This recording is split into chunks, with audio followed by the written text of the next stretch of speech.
I'm going to show you how to paint the Thanos figure from Avengers Infinity War Thanos Rising board game. We're starting right now.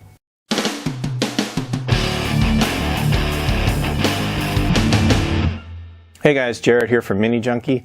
So the Thanos Rising board game is out, and one way to get this game looking awesome is to paint the model. It only comes with one figure, and it's the man himself, Thanos.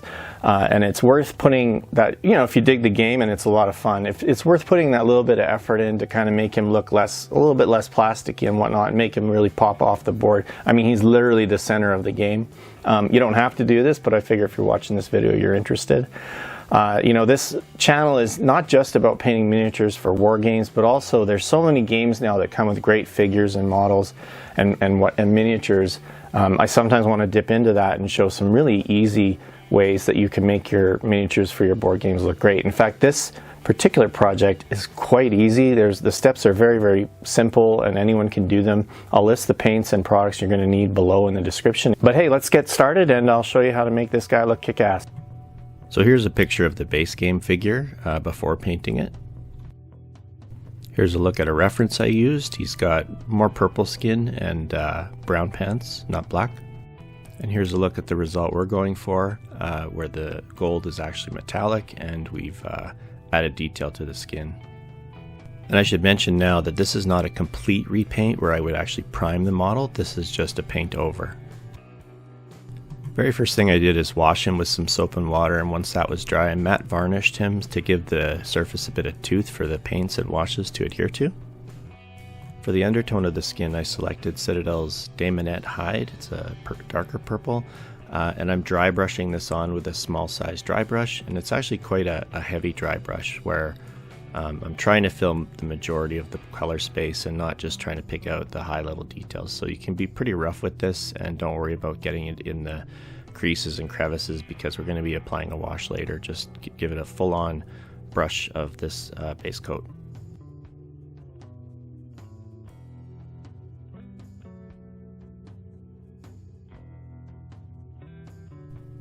Now, I mentioned at the start of the video, his pants are actually like a drab brown color, so I'm going to do a base of Mournfang brown, and that's going to be followed by Steel Legion Drab later once that's dry.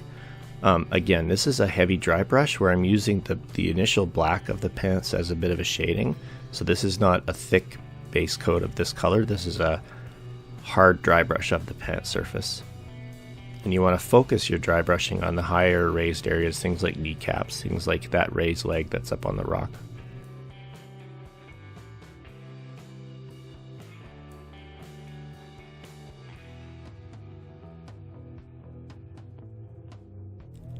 For the rock, I based it with Mechanicus standard gray. You can use any dark gray you want really here, and I airbrushed it mostly just to be quick and because I thought it would be easy, but you can absolutely just brush this on and you actually would go for a full coat and not leave any of that light brown showing. Now at this point, while the pants are drying, we'll use Slaanesh gray as a highlight for the skin. This is going to be a dry brush where we're pushing much lighter on the skin, not trying to cover up that darker purple we already applied, and just picking out a lot of the raised muscles, veins, things like that, facial details and whatnot. One thing you may have noticed is what I'll do is I'll finish one section, and then while that's drying, I'll go back and work on a completely other section so that you're basically going back and forth, letting one part dry and starting the next area to save time. For the blue shirt, I didn't want to do a full paint or highlight or anything like that. I just wanted to bring out some of the darker creases and things. So this is just a direct, undiluted shade with Army Painter blue tone. I just painted all over the blue area. And it will dry matte and will leave some dark creases and shading. Once that initial wash dried, I did go back and use a brush to just manually apply the wash into a few of the creases where it hadn't gotten dark enough as well.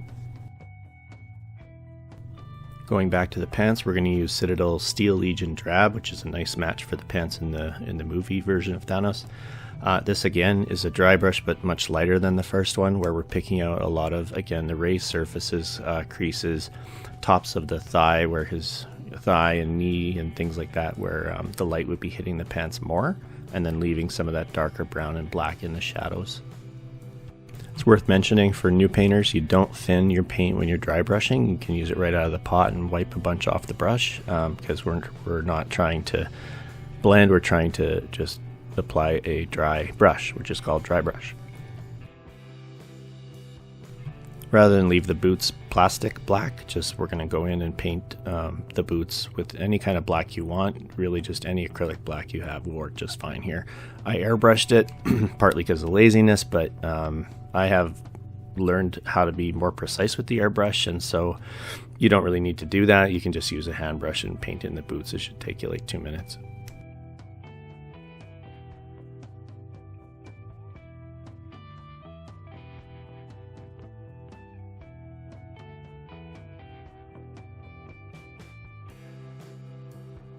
I just flash these paints for 2 seconds. So that's Army Painter Blue Tone. And then I'm going to dilute it roughly 50% with their wash mix medium. So it's like, 7 drops of blue to 7. I think I made it like 8 or 10, just a little bit more than 50%.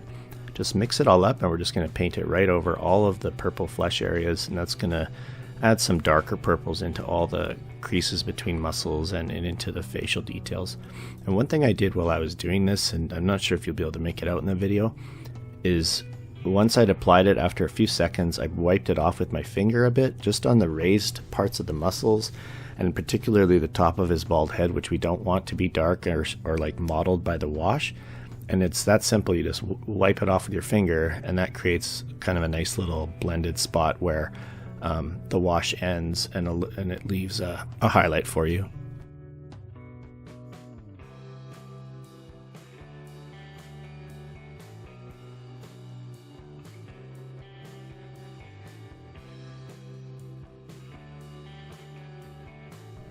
Next we'll add some detail back to the rock, and this is very simply a dry brush with Citadel Dawnstone Gray, using a slightly larger dry brush, and just like very simple, just dry brushing over all the rock to pull out some of the detail.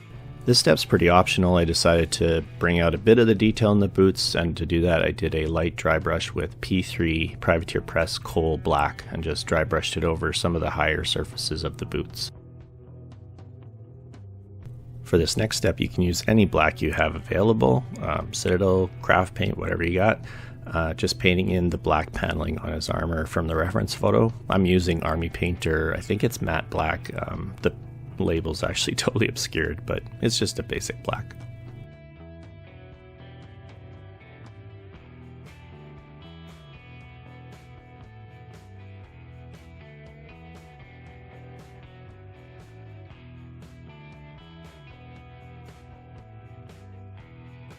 At this point I applied another matte varnish to take away any of the shine from the washes and to protect the work we've done so far.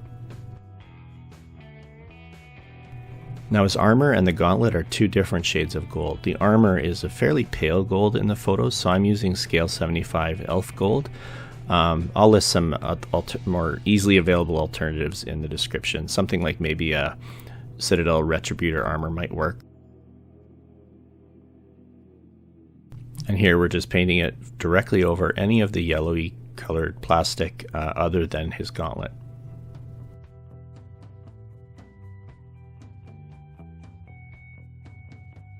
And once that was done, you'll probably get some gold on spots you didn't want to, particularly that black paneling up there on the top of his armor and whatnot. So I would just take the black you originally used and just carefully go back and paint over any of the gold that you got onto the black or places you didn't want it. This next step is super optional. I decided to pick out his mouth and lips. I just gave it a very thin, well, direct from the pot, but I gave it a direct glaze of Carroburg Crimson from Citadel. It's a shade, because I wanted it to be translucent and not look like lipstick. Gauntlet seems to be a darker gold in the photo, so I'm using scale 75 Viking gold. It's quite dark, but I think an alternative could be Citadel Balthazar gold, something like that. But any kind of darker toned gold will be just fine. I'm actually applying it with a dry brush because it's a very sort of detail heavy piece where using a fine point would take a while and be kind of a pain. I just wanted to kind of grind the paint into all those details and not obscure them, but just get it between his fingers and in the creases and things like that.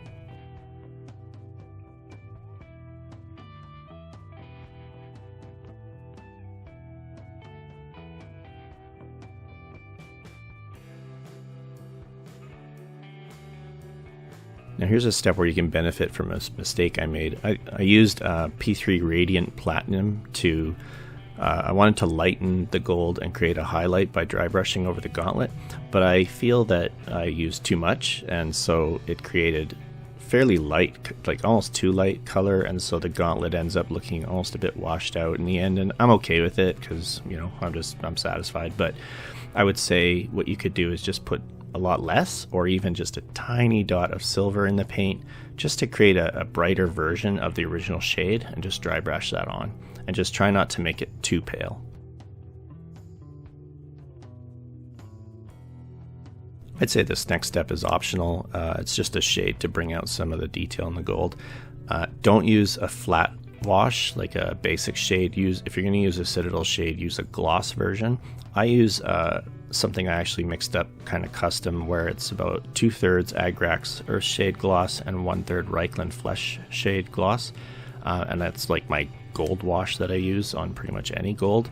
It's a little bit reddish and a little bit brown and not too brown. But again, this is very much, if you were just going to use one wash, you could probably use like a Reichland Flesh Shade Gloss and get a nice result. It's just to bring out some of the recessed details in the gold, especially around the fist where you've got the knuckles and the fingers. And here's a look at the final version of Thanos that we've painted here, looking a lot cooler than the basic figure that comes with the game. Hope you found this tutorial useful for pimping out your Thanos Rising board game. If you did, consider sharing, liking, and subscribing for more tutorials about how to paint board game miniatures, war game miniatures, and pretty much anything involving this hobby. Thanks again. We'll see you next time.